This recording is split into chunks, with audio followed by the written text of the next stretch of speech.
All right, here we go. Batman Black and White, Volume 3. Look at that cover. Thing's beautiful. Yeah, welcome to another Art for Inspiration video. Specifically this hardcover collection right here. It's cheap. I feel like it's easily accessible. It's got a bunch of epic artwork in it. So yeah, this is the one out of the box set that I tend to grab first if I ever feel like I need some inspiration from Batman Black and White. A lot of really cool artwork in here. Yeah, Weisenfeld. And again, I'm talking about the art. I'm not talking about story or any of that, all right? Got Claudio Castellini. Well, you got Jason Pearson. It's really interesting. His is actually written by Michael Golden.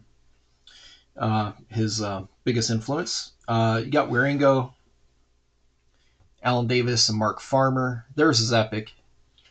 You got Cowan, Kaluta, Bill Ray. Yeah, I forgot about that. Bill Ray. So you got some Mahfood, John Bolton, a lot of people. Whilce Portacio.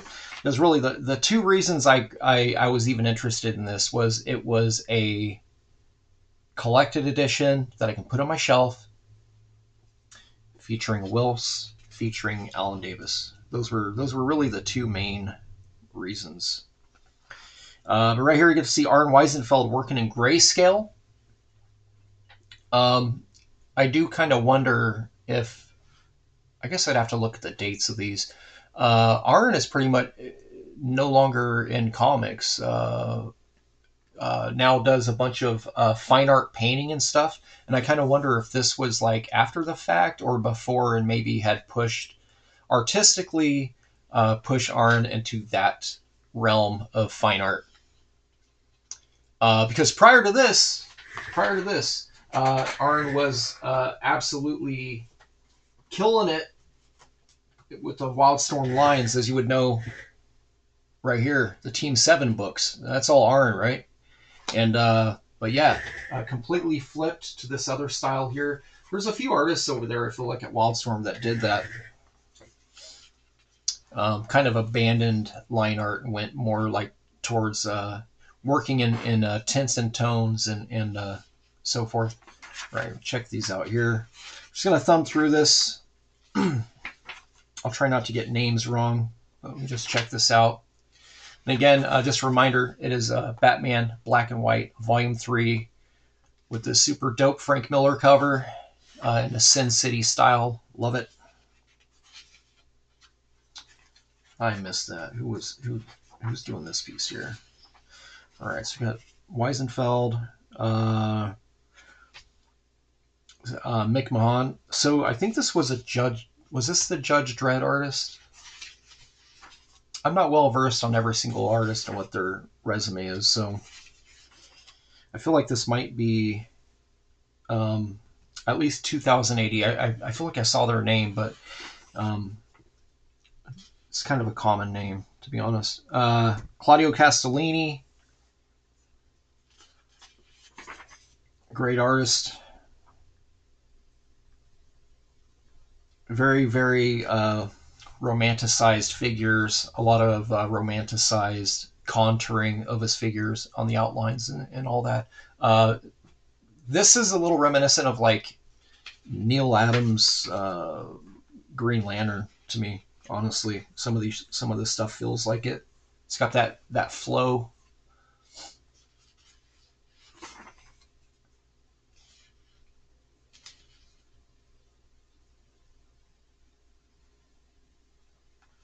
It's got a lot of Buscema as an underdrawing. All right, so there's that. And these are all short. They're all short stories. They're all meant to be an encapsulated short. Nothing super crazy.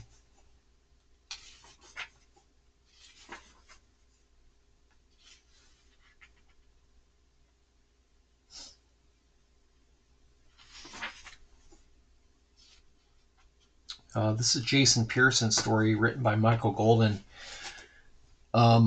Probably the most cartoony approach I've seen from Pearson.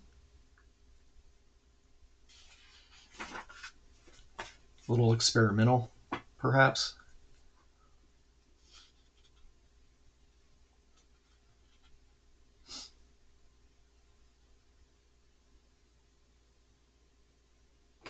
Using a lot of the grayscale for movement. It's got like a shout to things that indicate movement, even with the battering here, the blur effect. Real basic Photoshop stuff, I feel like. But it's being utilized, right? So I guess that's the importance of it, is that it is being utilized. There's a big difference between, oh, I could do that too, and then actually doing it, right?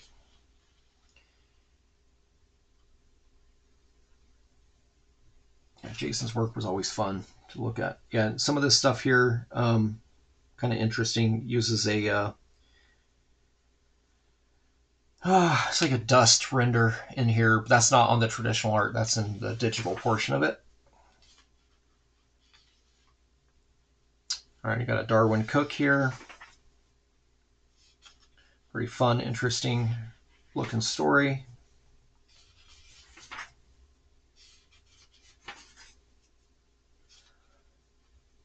Got the Waringo short right here. Very, very stark, bold black shadows. Some of this stuff, when I look at it, I kind of wonder what that specific artist was trying to channel. Like if it was like a TV show or a specific mood of a specific like Batman film, you know, things like that. This is this is my favorite Batman black and white story. My favorite. My second favorite would actually be the Sean Gordon Murphy short, and then the Whilce Portacio is absolutely pigeonholed in my third spot. But Alan killed it. Alan killed it on here. He really dove in and focused on utilizing thick and thins, and feathering and hatching, and every other thing that you can throw into the pot. And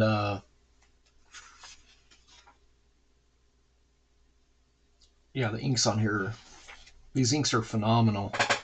It's not just the Alan Davis show, right? Like Mark Farmer got in there and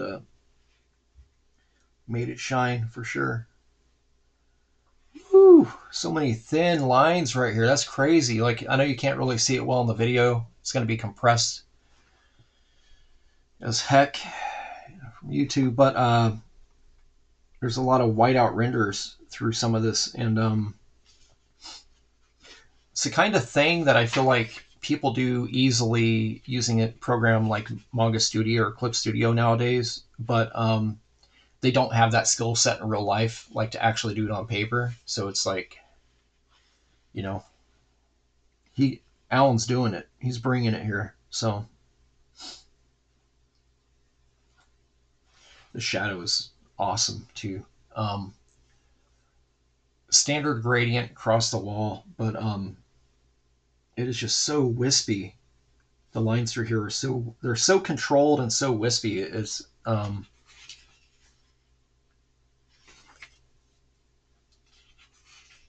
mechanical feat.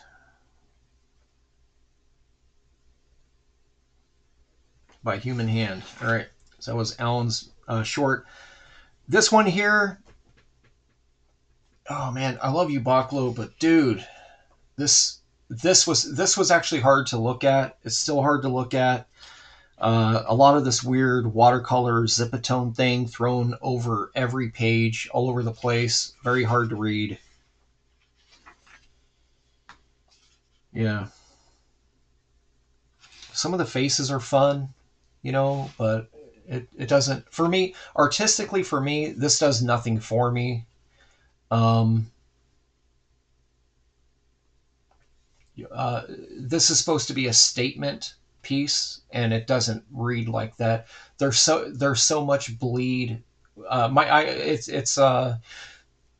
There's nothing contrasting. This halo line thrown in here doesn't do it for the push and the pull that it really needs to do, because he threw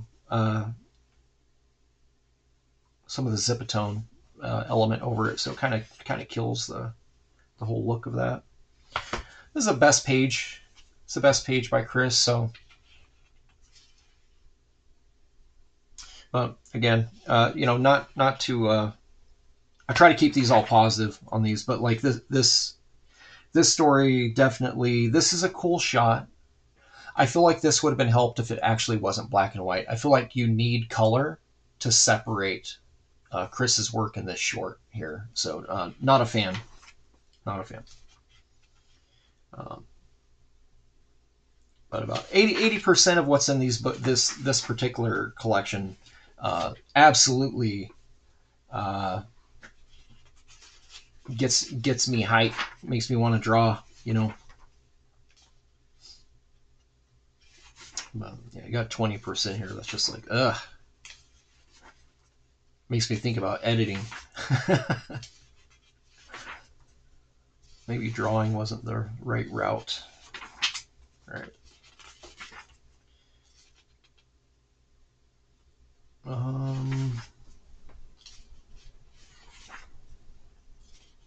Yeah, it's more like an animated short fill-in.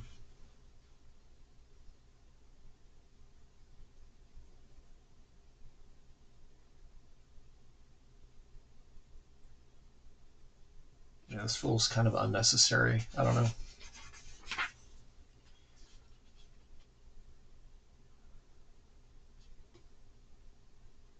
It's more of a traditional fine art approach. I don't know this artist. Daniel Zezoj, I guess. Don't know. Interesting work. Automatically reminds me of Kent Williams. Got a little bit of Kent in there. Might just be using the same tools and approach, to be honest. Probably the artist probably doesn't even know Kent. Then you got the Kaluta short right here. Wispy. Very wispy. Almost Corbin-esque. So many lines. So you've got the Bill Ray right here.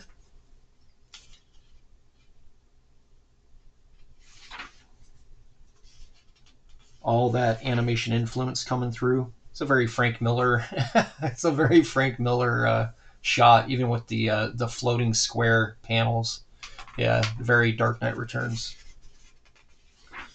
Pulled it off. Here we go. We got Scott Morse right here. I'm unsure, but there is another artist with Morse with their last name, Morse, and this was not the art style that they were drawing in. It was more like a 1998 Eric Canetti mixed with like early McFarlane renders. So very, very different from that. This one's got that indie. This one's got that indie Cindy feel to it. It's my food. Makes sense. All right, so you got Steve Mannion here. Got Barta on inks. I do actually like this shot a lot. It's pretty cool.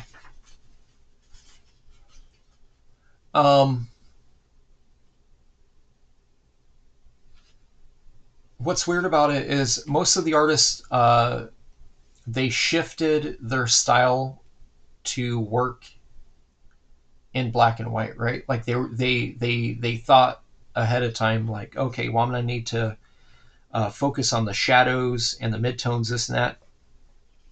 This specific story is illustrated great.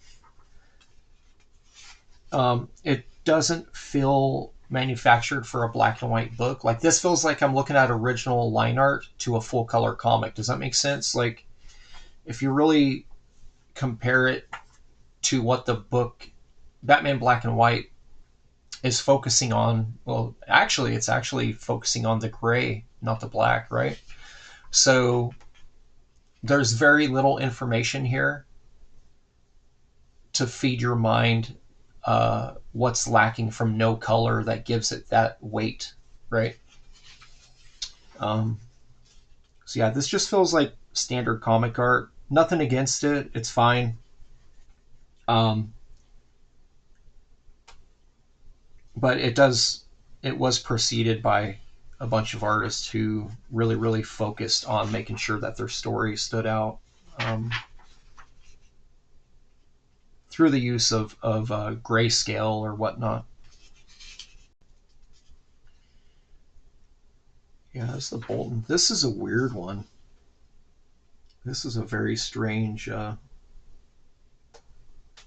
feel like this is like, I think this was fully digitally drawn. It's really weird.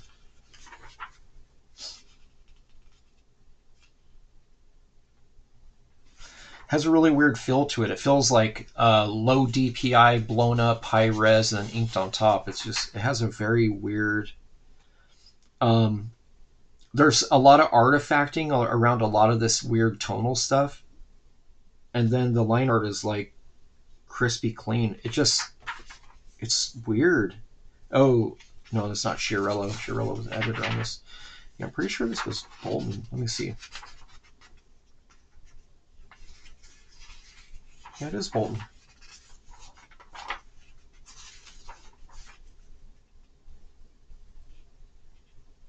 Oh, man, that's just so weird. All right. I've got a Sean Phillips story here.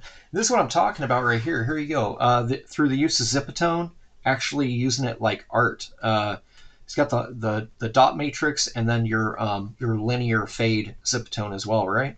And completely taking advantage of that to create environment. That cloud, that could be hand drawn, right? Gradient, solid, whatever. Didn't do that. Came in here with zip to push it back, right? Like got a little bit of white paper popping through, but really it's to show that it dithers as it goes towards the background. So yeah, really solid approach, really good work. Knew the assignment. All of Batman's grays are represented, and there's some shading in there. So yeah, it's probably actually one of the better pulled off shorts in the book. It's got Proctor, line art here.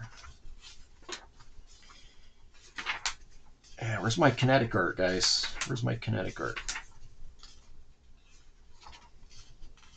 There we got Dean. I'm going to skip that. Should skip half this book. Like I said, like I said, it's about, I would say, like an 80-20. There really is only about 20% of this that I don't stop and attempt to study a little bit of their approach.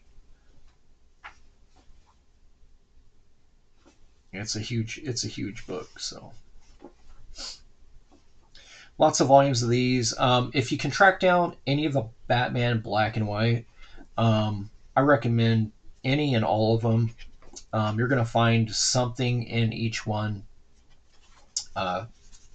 artistically, that I'm sure will spark some interest somewhere, somehow.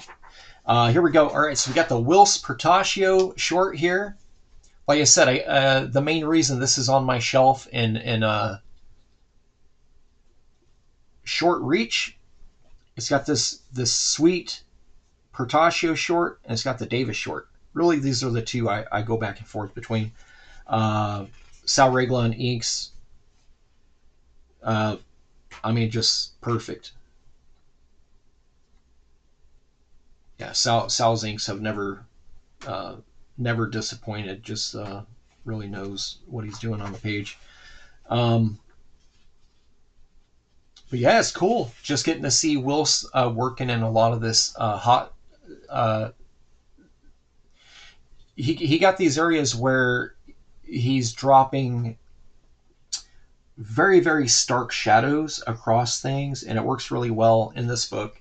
But again, it would also work really well in color.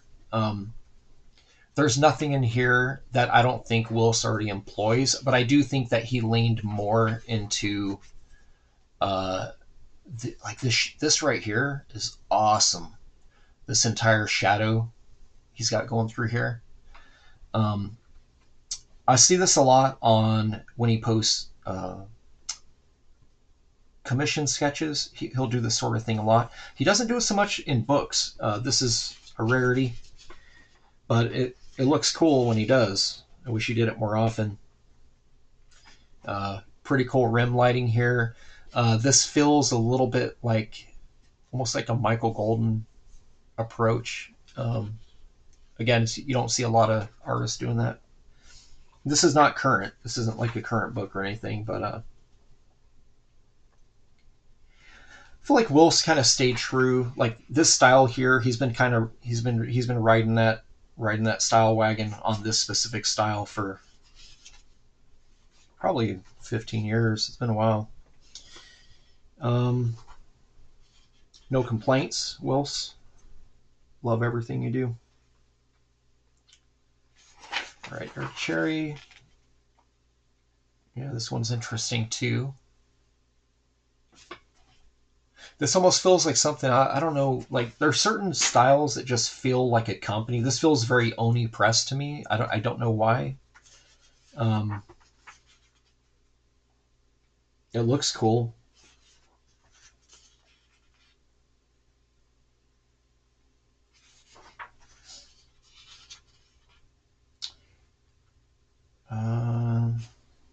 Again, it's another story. Illustrated, Tommy Castillo. Illustrated nicely, but feels like it was a full color project to me. These are my opinions. Yeah, this was a little bit of, this one was kind of weird. So they were pushing Mignola's name. So Mignola wrote this one, but was not the artist. But yeah, come on, comic fans, if you see Mignola on something, you're buying it for the art. You're not buying it because he wrote it, right? Like this is the same dude that asked John Byrne to write the first Hellboy books because he didn't feel confident that he could write. You know what I mean? Like there's just you don't have to be a one-trick pony, but sometimes it's best.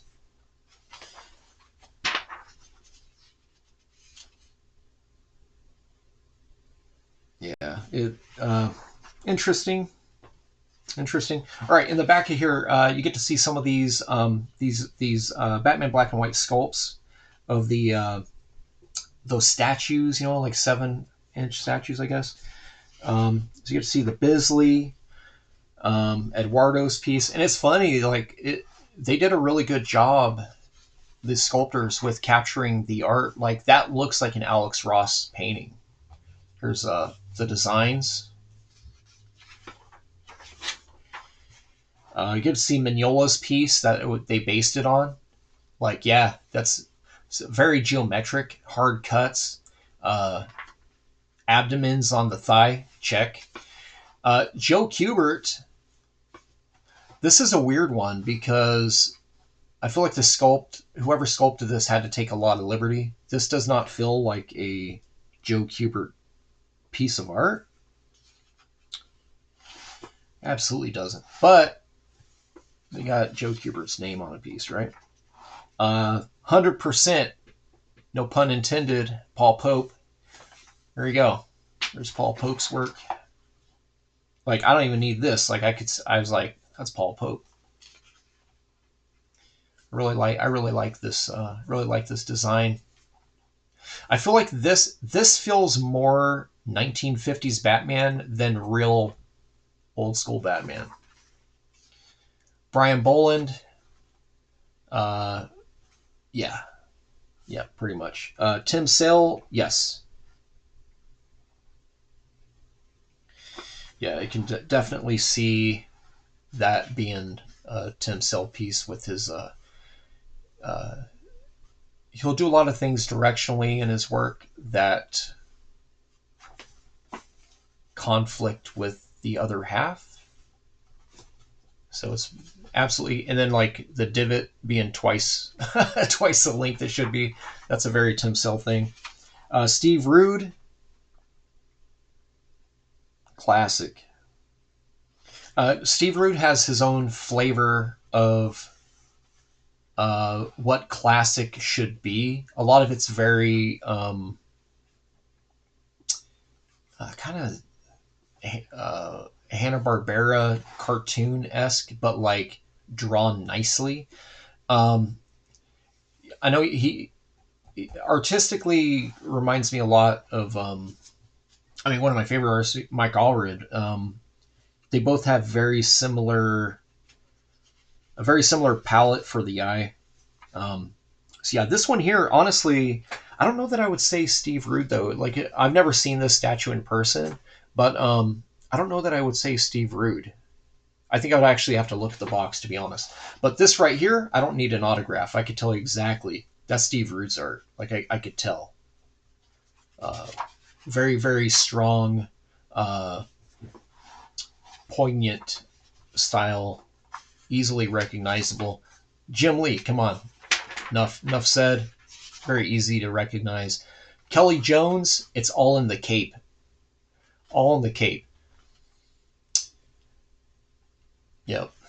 It's all like, look at that cape. That's insane. It's so good. The Matt Wagner. Another one. I would have to look at the box. Great sculpts. Like I said, whoever sculpted these did really, really good.